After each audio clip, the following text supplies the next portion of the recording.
ど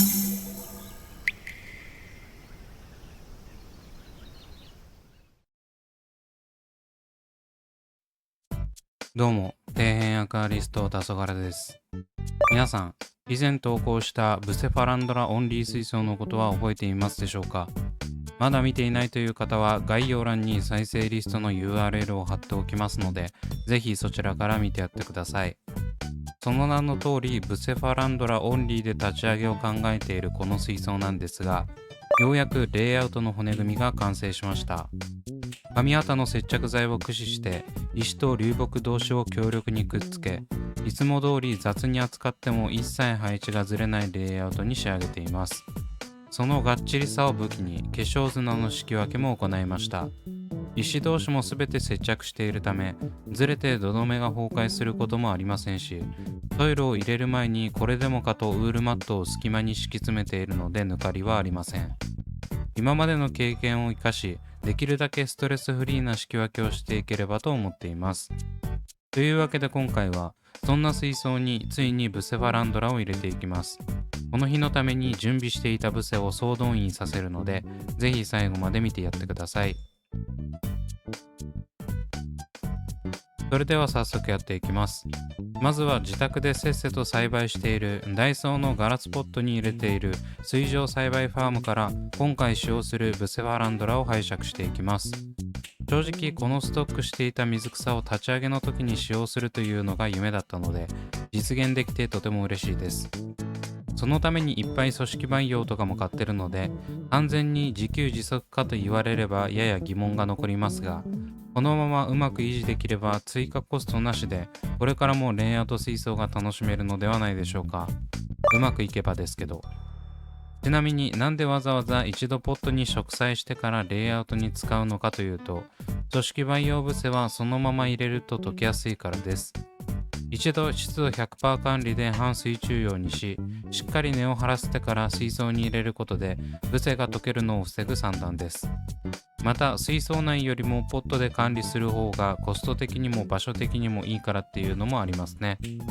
使いたい時に使える手軽さは素晴らしい。というわけで水上栽培ファームから取ってきた今回使用するブセを紹介していきます。まずはこちら、ブセファランドラシンタン。こちらは ADA の組織培養を増やした株です。これは動画ファイルを見直したところ、アヌビアスプチスノーフレークと同時期に買っていたようです。組織培養カップに入っていた状態はこんな感じ。割と株数はあり、植栽した映像を見るに6株ほど取れています。そこから2ヶ月半育成したのが冒頭の映像の新炭です。ブセにしては結構順調に成長している方ではないでしょうか。見た目はちょっと丸みを帯びたグリーンウェイビーのような感じ。湿度 100% で管理しているため、装置は半水中用になっていると思います。今回はこの新炭も使用していきます。続いてはこちら、ブセファランドラピグマエア&ブラウニーフェニックス。こちらは以前にも紹介したトロピカ社の組織培養ピグマイアとチャームで購入した人差し指の先くらいしかないブラウニーフェニックスを一緒に入れていたポットです。ピグマエアは3ヶ月ショット、ブラウニーフェニックスは2ヶ月くらいではないでしょうか。ブラウニーフェニックスの方はピグマエアに隠れてよく見えませんが、ピグマエアの方は先ほどの新炭に似ている姿をしています。こちらの方が若干色が明るい気はしますが、もしかすると光量が強かったのかもしれません。続いてはこちら、ブセファランドラバタンカワ。これは以前大量にペットバルーンで買った組織培養ブセですね。1ヶ月半しか経過していませんが、だいぶ立派になってきました。この中には2カップ分のバタンカワが入っているので、すでにギッチギチです。続いてはこちら、ブセファランドラブラウニーゴースト。こちらも先ほどのバタンカワと同じタイプの組織培養ブセです。同時期に買っているので、こちらも1ヶ月半だと思われます。バタンカワに比べるとモサモサ感は薄いですが、しっかりと根を張って成長しています。続いてはこちら、ブセファランドラクアラクアヤンタイプ1。こちらは組織培養ではなく10株ほどの水中用で購入しました。おそらくこちらも1から2ヶ月くらい経過していると思いますが、思った以上に順調に成長しております。水上用をガラスポットで密閉管理するのは割と簡単かなと考えているんですが、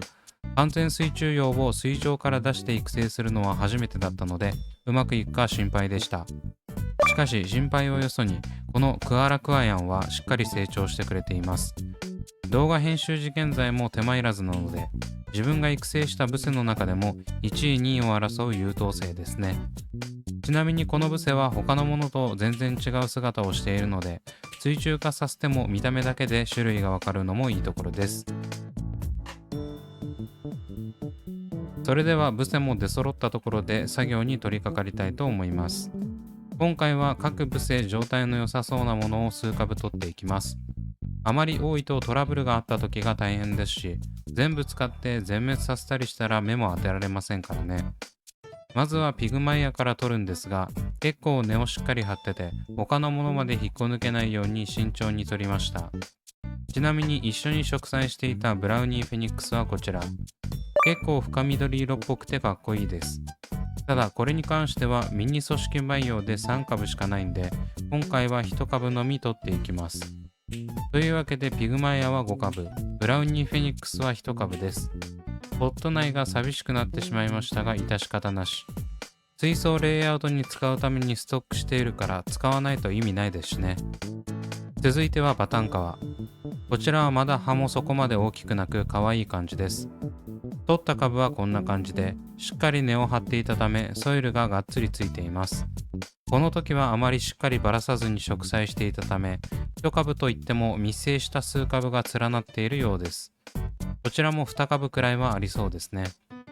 というわけでバタンカワも5塊ほど取りました。続いてはシンタン。これが一番粘りが強く抜くのに大変苦労しました。丈夫なのはいいことなんですが、根を張りすぎてるのも考えものですね。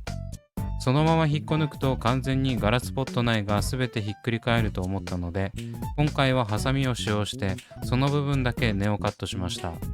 狭いポット内でのカットはなかなか大変です。シンタンに関しては組織培養カップ1つ分しかないので、最初は3株にとどめました。続いてはクアラクアヤンタイプ1。なんか2もあるみたいですけど、どういった違いがあるかは知れません。こちらは水中用だったこともあり、スポッと簡単に根が抜けました。株数はまだ増えていませんが、このまま放置しているだけでもしっかり育ってくれそうです。最後はこちらのブラウニーゴースト。名前がかっこよく暗めの葉が気に入っているブセです。他のブセに比べて葉が分厚い気がして、いかにもブセって感じのやつだからおすすめ。撮影当初はまだ出始めで流通量も少なかったんですが、最近はどこのショップでもガンガン見かけるようになったので、見かけたら手に取ってみてください。だいたい2000円前後とブセの組織培養にしては破格の値段なので、初心者も手を出しやすいです。というわけで全ての組織培養ブセが出揃いました。このブセ水槽を実現するためにいろいろなブセを買って設備を整えた結果がようやく実りましたね。体感的にはすごく長く感じました。続いては採取したブセの根についたソイルなどの汚れを取ってから小さめの溶岩石にくくりつけていきたいと思います。今回使用するのはこちらのアクアショップダイソーで買ったビニタイです。本当は糸で巻きつけた方が見栄えはいいんでしょうけど、さすがにこの数のブセを一つ一つ糸で巻くのは大変なので横着しました。ちなみにこのダイソーのビニタイは黄緑色ですごく目立つのであまりおすすめしません。溶岩石は腐るほどあるので惜しみなく使っていきます。株の大きさによっては一つの石に複数株を巻きつけて見栄えを良くします。ブセって正直レイアウトに使う場合、ピンポイントにアクセントとして植栽するか、群生株をドンと置かないと見栄えが悪いんですよね。アヌビアス7とかであれば葉が丸く背丈も長くなりにくいのでそれなりの密生感が出るんですが、ブセは中途半端な感覚で植えるとスカスカな印象を受けやすいです。森にするならこんな感じで小株を複数の石にくくりつけるのではなく、大きな石にドンと巻きつけた方が良かったかもしれません。こうやってお話をしている間にも映像では淡々と作業が進んでいるんですが、巻き付けが簡単なビニタイですら相当な時間を要します。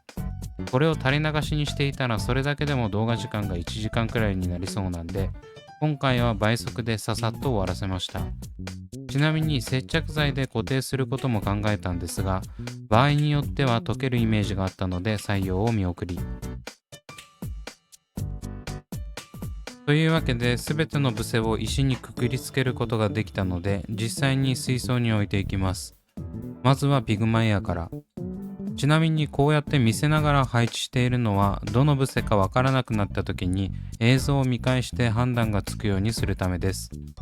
手前にはブラウニーフェニックスもちょこんと置いておきました。続いてはブラウニーゴースト。ブセの種類はある程度同じものを近くに置いた方が見栄えがいいと思って、流木の足元や溶岩石付近を中心に配置。やっぱこうやって見てもブラウニーゴーストはラメ感があって綺麗ですね。そんな感じで配置していったのがこちら。なんというかまだまだよくわからないですね。左からブラウニーフェニックス、ピグマイヤー、バタンカワ、シンタン、ブラウニーゴースト、クアラクアヤンの順です。